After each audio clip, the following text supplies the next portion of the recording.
मौलका हक की मुनासबत से लाहौर के नजरिया पाकिस्तान ट्रस्ट में तकरीब का एहतमाम किया गया। शुरका का आज़म है कि आइंदा अगर मोदी सरकार ने कोई गलती की तो फिर 8 नहीं बल्कि 80 जहाज जमीन बोस होंगे। मोहम्मद तैमूर की रिपोर्ट देखिए।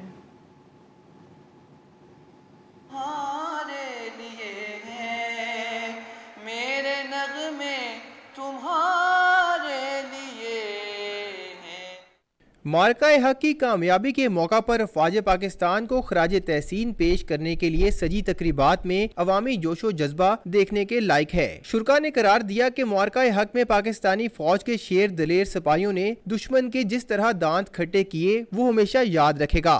काफिर हो तो शमशीर पे करता है भरोसा, मोमिन हो तो बेतैग भी लड़ता है सिपाही। ये गाजी तेरे पुरस्रार बंदे जिन्हें तूने बख्शा है ज़ोके खुदाई, दो नीम इनकी ठोकर से सहराओ दरिया, सिमट कर पहाड़ इनकी हैबत से राय। पाक फौज को बहुत सपोर्ट करता हूँ। जैसे कि ये इंडिया ने हमारे पर हमला किया था पर पाक फौज ने उसका मुंह तोड़ जवाब दिया था। पाकिस्तान जिंदाबाद। मुबस्सरीन ने राय दी कि मार्का-ए हक की अजीम कामयाबी ने न सिर्फ पाकिस्तान का वकार पूरी दुनिया में बुलंद किया बल्कि सफारती महाज पर भी तारीखी कामयाबियां मिल रही हैं।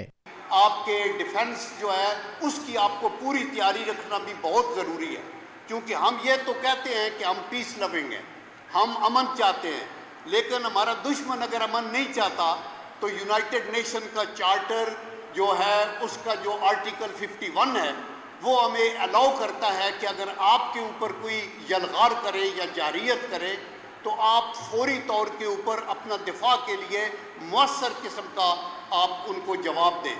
तो अल्लाह के करम से ये क्या। शुरा ने जोर दिया कि मईशत, तालीम, सेहत और इंसाफ के मैदान में भी मार्के सर अंजाम देने का वक्त आ गया है। कैमरामैन आरिफ रहमत के साथ मोहम्मद तैमूर, डॉन न्यूज़, लाहौर।